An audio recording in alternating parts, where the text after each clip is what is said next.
नमस्कार. ज्योतिष रेसिपी मराठीमध्ये तुम्हा सर्वांचं हार्दिक स्वागत. थंबनेल पाहून तुम्हाला समजलेच असेल आज काय स्पेशल आहे. तर आज आपल्याकडे स्पेशल आहे स्ट्रॉबेरीचा होममेड जाम आणि त्यासोबतच स्ट्रॉबेरीचं यम्मी असं श्रीखंड. बनवायला अगदी सोपं आहे. घरगुती साहित्यांमध्येच होममेड श्रीखंड आणि जाम. सुरुवात करूया रेसिपीला.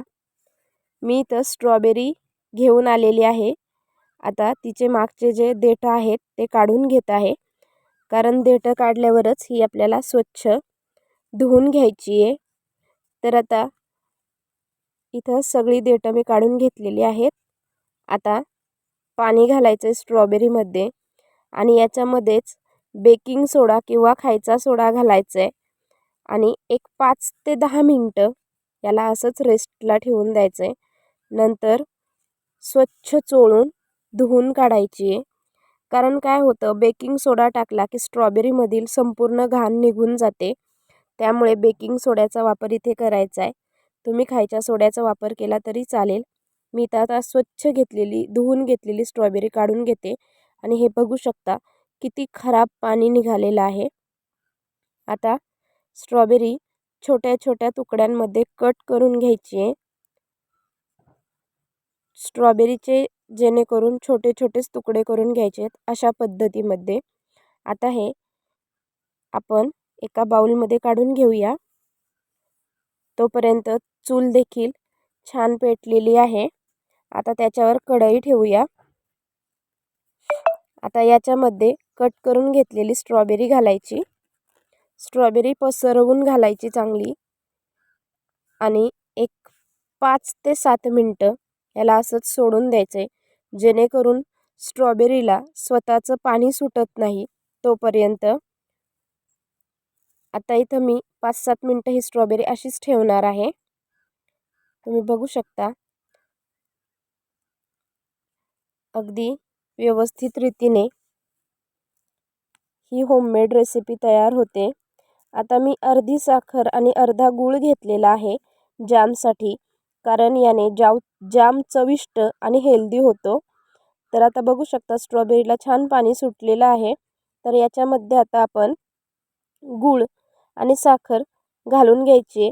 जेव्हा स्ट्रॉबेरीचा पूर्ण गाळ होईल त्यावेळीच तुम्हाला गूळ आणि साखर घालून घ्यायची. तुम्ही नुसता साखरेचा किंवा खडी साखरेचा वापर केला तरी चालेल किंवा गुळाचा केला तरीही चालेल.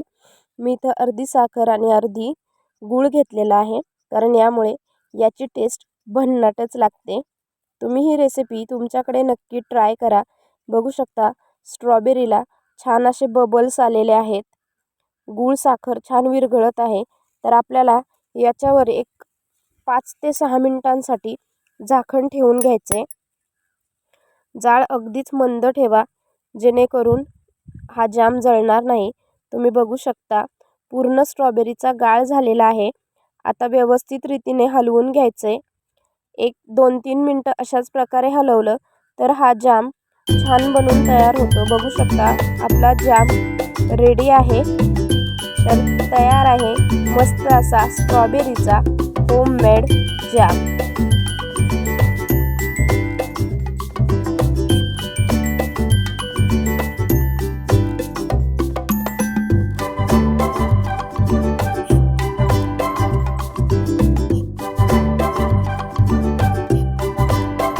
त्याच स्ट्रॉबेरीच्या जामचा वापर करून आपण इथं होममेड श्रीखंड बनवणार आहोत. मी इथं दही घेतलेलं आहे घरचंच.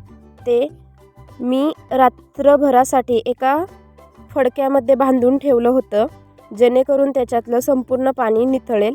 जाम घेतलेला आहे, दही घेतलेलं आहे, पावडर शुगर म्हणजेच पिठी साखर घेतलेली आहे. मी सांगितल्याप्रमाणे तुम्ही इथे खडीसाखरेचा देखील वापर करू शकता. आता चमच्याच्या साहाय्याने थोडंसं मिक्स करून घ्यायचं आहे आणि नंतर या मिक्सरच्या साहाय्याने छान प्रकारे आपल्याला हे फेटून घ्यायचं आहे. एक 2-3 मिनटं एकसारखं याला फेटायचं आहे. तुम्ही यामध्ये स्ट्रॉबेरीचे छोटे छोटे तुकडे करून देखील घालू शकता, पण मी जाममध्येच नॉर्मल तुकडे ठेवलेले आहेत. त्यामुळं हा जाम तर चविष्ट होतोच होतो, पण श्रीखंड देखील तेवढ्यात चवीचा होतो. त्या स्ट्रॉबेरीच्या जामच्या तुकड्यांमुळे तो अजूनच भन्नाट लागतो, एकदम टेस्टी. यामध्ये तुम्ही केशरचं दूध किंवा ड्रायफ्रूट्स घालू शकता तुमच्या आवडीनुसार, विलायचीची पावडर. तर हे बघा तयार आहे मस्त असा आपला होममेड श्रीखंड स्ट्रॉबेरीचा, अगदी यम्मी. बाजारात या रेसिपी खूपच महाग मिळतात, त्याच आज आपण घरगुती साहित्यांमध्ये बनवलेल्या आहेत, त्याही अगदी थोडक्यात साहित्यांमध्ये. तयार आहे आपला जाम आणि श्रीखंड. तर ही तुम्हाला माझी रेसिपी कशी वाटते मला कमेंट करून नक्की सांगा आणि तुमच्याकडे ही रेसिपी नक्की ट्राय करा. अगदी भन्नाट चवीची आहे, टेस्टला भन्नाट लागते. मुलांच्या आवडीचा जाम, मोठ्यांच्या आवडीचं श्रीखंड, अशी ही आजची आपली रेसिपी होती. तर तुम्हाला जर ही माझी रेसिपी अगदी मनापासून आवडली असेल तर जास्तीत जास्त लाईक करा, जास्तीत जास्त शेअर करा आणि माझ्या चॅनलवर नवीन असाल तर चॅनलला सबस्क्राईब केल्याशिवाय जाऊ नका. तोपर्यंत धन्यवाद. Bye bye.